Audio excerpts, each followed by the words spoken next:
Unit 731. Between 1936 and 1945, the Imperial Japanese Army operated a secret biological and chemical warfare program in Manchuria, known as Unit 731. The main complex was built near Harbin, in an area called Pingfang. Officially, it presented itself as a public health unit. The cover story was disease prevention and water purification. That cover mattered because it allowed the site to operate like a normal military facility. It had departments, staff, laboratories, and it also had prisoners. The victims were mostly Chinese civilians along with Korean prisoners, Soviet prisoners of war, and others the Japanese military classified as enemies. Many accounts describe prisoners being dehumanized even in the language used for them, referred to as logs. That kind of language doesn't appear by accident. It's how people convince themselves they're not doing this to human beings. Inside the facility, Unit 731 focused heavily on biological warfare. Prisoners were deliberately infected with diseases like plague, cholera, anthrax, and typhoid, so researchers could observe progression and contagiousness without treatment. This wasn't a hospital, it wasn't clinical care. It was controlled suffering meant to produce usable data. There were also experiments on extreme cold and frostbite, where subjects were exposed to freezing conditions,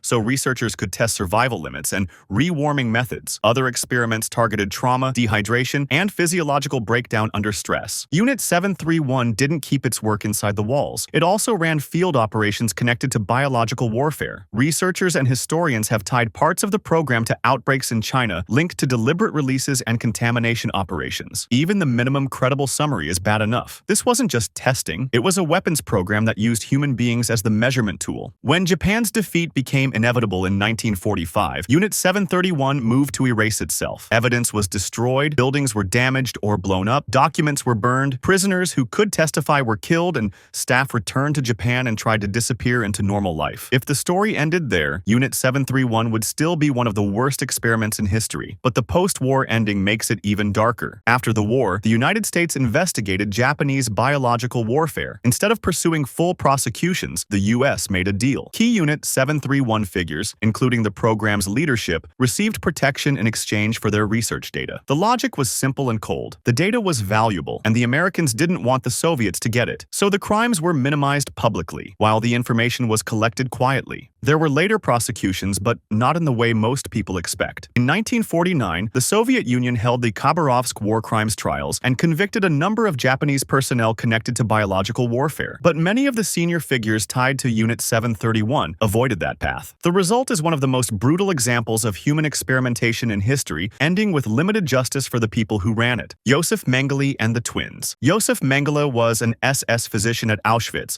who became one of the most infamous Nazi doctors. He was known for standing on the selection ramps as transports arrived, deciding who would be worked and who would be killed. But he wasn't only selecting victims for extermination, he was also selecting victims for experiments. Mengele's obsession was heredity and race. In Nazi ideology, genetics was a weapon, and twins were a shortcut. Two children with matching genetics could be compared, measured, and manipulated in ways that fit Nazi fantasies about creating and controlling a master race. That's why Mengele targeted twins. It wasn't random cruelty. It was cruelty with a purpose built inside a racist ideology. Twins were pulled aside on arrival, separated from families, and placed into a special category. They were measured constantly: height, weight, facial structure, blood type, and physical anomalies. Anything that could be recorded and compared. The experiments were not treatment. They were procedures designed to extract information, regardless of pain or outcome. Survivors and historical accounts describe repeated invasive examinations and injections with unknown substances. In many cases, the only consistent rule was that the children were not allowed to leave the system as normal prisoners. They were held as research inventory. One of the most disturbing patterns described in testimony and historical discussion is how twins were used as matched sets. If one twin died, the other often became useful for comparison. The goal was not to save them. It was to produce data. That is what makes Mengele's work different from general camp brutality. It was organized around the idea that a child's body was a lab environment. The scale also matters. This wasn't a handful of victims. Major historical summaries describe roughly 1,000 pairs of twins being used in these experiments, with only a minority surviving. Many of the children who survived did so with lifelong physical and psychological trauma. Even those who outlived the camp often spent decades dealing with medical consequences, not because of illness, but because of what was done to them. When the war ended and Auschwitz was liberated, Mengele didn't face a courtroom the way some Nazi leaders did. He escaped and moved through networks that helped former Nazis disappear. He lived for years in South America, including in places where he was sheltered by sympathizers and benefited from weak enforcement and political protection. He died in 1979 without ever being tried tried for what he did at Auschwitz. That ending is part of why Mengele remains one of the most notorious figures in the history of human experimentation, not only because of the victims, but because the man responsible avoided judgment and lived long enough to die naturally, while the children he experimented on carried the damage for the rest of their lives. The Montreal experiments. In the 1950s and early 1960s, the Cold War created a new kind of fear: mind control. The CIA and other agencies became obsessed with the idea that enemies could break a person's identity and rebuild it. That obsession fed a program known as MKUltra, a wide network of behavior control research. One of the most infamous chapters happened in Montreal, Canada, at the Allen Memorial Institute. The psychiatrist in charge was Dr. Donald Ewan Cameron, a respected name in his field. The setting looked legitimate: a hospital, medical staff, and patients seeking help. But inside that setting, people were subjected to experimental procedures that went far beyond therapy. Cameron's approach involved two phases with chilling names. The first was de-patterning. The goal was to break down a person's existing personality, memory, and behavior patterns. Patients were given heavy drug regimens and subjected to intensive electroconvulsive therapy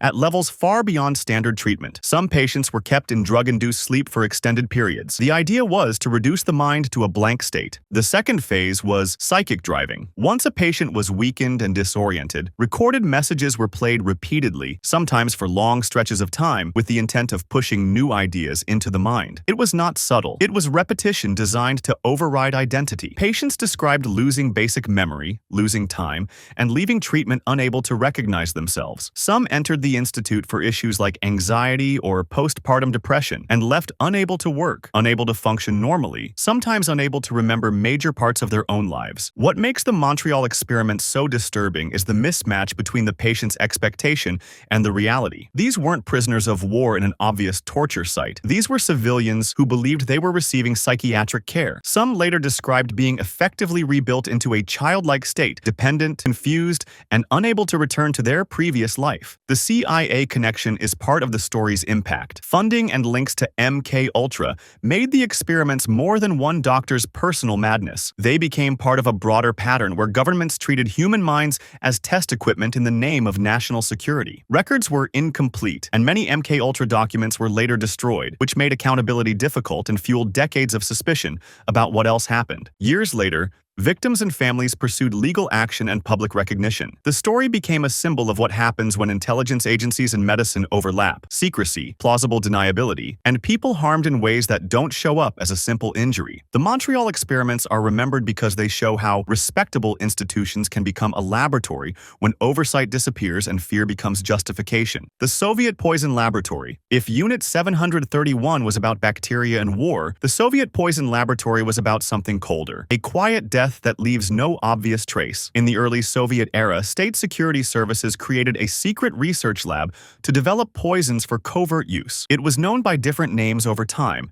including Laboratory 12, and it became part of the hidden machinery of political control. The lab's goal was not theoretical chemistry. It was practical assassination. The ideal poison would be tasteless, odorless, and difficult to detect after death. That sounds like spy fiction until you look at how the lab tested its candidates. Accounts describe the lab using prisoners from the Gulag and other enemies of the people as test subjects. These were people already trapped in a system where the state could erase them. In that environment, a human trial wasn't a scandal. It was an internal procedure. Victims could be told they were receiving medicine, or they could be forced. Then the researchers watched how fast symptoms appear, what organs fail, how long until collapse, and whether an autopsy would reveal anything obvious. This is the kind of experimentation that doesn't need a public facility. It needs secrecy and disposable bodies. That's why it fits so easily into a security service structure. A prison population provides controlled access to subjects, and the victims can disappear without questions. One figure associated with the lab in historical discussions is Grigory Marinovsky,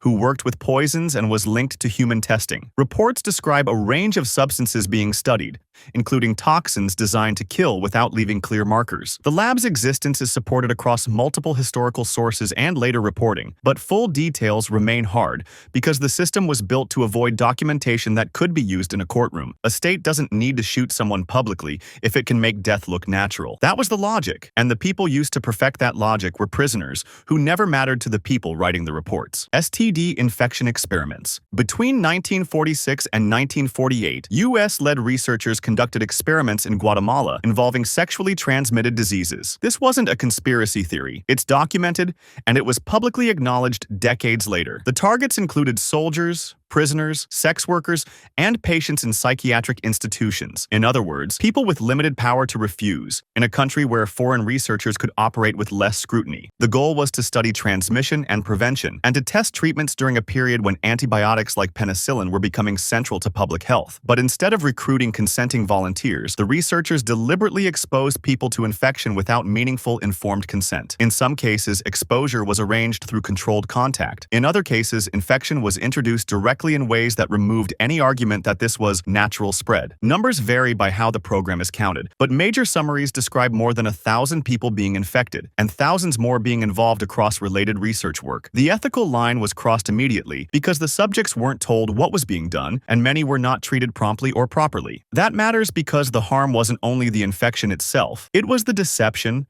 the manipulation, and the use of vulnerable people as lab material. One of the most disturbing elements is how the researchers treated institutionalized patients. If a person is confined to a psychiatric facility, their ability to refuse is already compromised. Using that kind of population for deliberate infection is not medical progress. It is exploitation. For decades, the public didn't know this happened. The program stayed buried in archives and personal papers. Then historians and researchers uncovered the documentation, and the story detonated. In 2010, U.S. officials issued public apologies to Guatemala, acknowledging the experiments as deeply unethical and expressing regret for what was done. But apologies aren't the same as accountability. Nobody was prosecuted for the experiments. The victims were largely anonymous to the world, and many had already died long before the story became public. That is part of what makes Guatemala so infuriating. It happened after World War II, after the world had already seen where forced experiments lead, and it still happened, under a public health banner, because the subjects were in the right place, powerless enough, and far enough away. It is a case where the experiment isn't hidden behind a war zone. It is hidden behind paperwork, institutional power, and the assumption that poor foreign victims won't be heard. The seawater experiments. In 1944, at the Dachau concentration camp, Nazi doctors conducted experiments aimed at a practical military question. Can seawater be made drinkable for stranded pilots and sailors? The problem is how they tested it. They did not test it with consenting volunteers in controlled ethical conditions. They tested it on prisoners who could not refuse. From roughly July to September 1944, groups of prisoners were forced into dehydration and restricted diets while being given only treated seawater or salty solutions. Some versions of the experiments involved methods meant to remove salt, including processes associated with chemical treatment. The core setup was always the same. Deprive people of normal water, then measure what happens as the body fails. Severe dehydration is not a dramatic movie collapse. It is a slow shutdown. The mouth dries, the throat burns, and the body starts conserving water and concentrating toxins. Confusion follows, weakness, and in extreme conditions, the brain loses stability. People become desperate. Accounts from camp survivors describe prisoners trying to find moisture anywhere, including licking surfaces, because the body's survival drive narrows into one demand: water. The experiment wasn't designed to stop when suffering became obvious. The suffering was the measurement. Researchers observed changes in weight, mental state, endurance, and organ function. In a camp environment, there was no rescue. The subject's pain didn't end the procedure. The procedure ended when the researcher decided enough data had been collected. Names connected to these experiments appear in post-war trials and historical documentation, including doctors tied to Luftwaffe research. The doctors' trial at Nuremberg included prosecutions related to human experimentation, and seawater experiments were among the categories of crimes discussed. At least one physician, Wilhelm Beigelbuck, was convicted in connection with seawater experiments, sentenced, and later released early after commutation. Another example where the harm done in a camp far exceeded the punishment delivered afterward. Dachau seawater experiments stand out because the premise is simple. You don't need advanced technology to understand it. You can picture it immediately. Prisoners denied water until they become desperate, then forced to drink what the human body is not meant to process, all in the name of helping military crews survive. It's the kind of justification that sounds rational until you realize the test equipment was captive human beings. This is why Dachau remains a symbol of Nazi medical crime, not just because experiments happened, but because the system normalized them. It turned torture into procedure, and procedure into paperwork. If you want more stories like this, subscribe, and drop suggestions for the next video in the comments.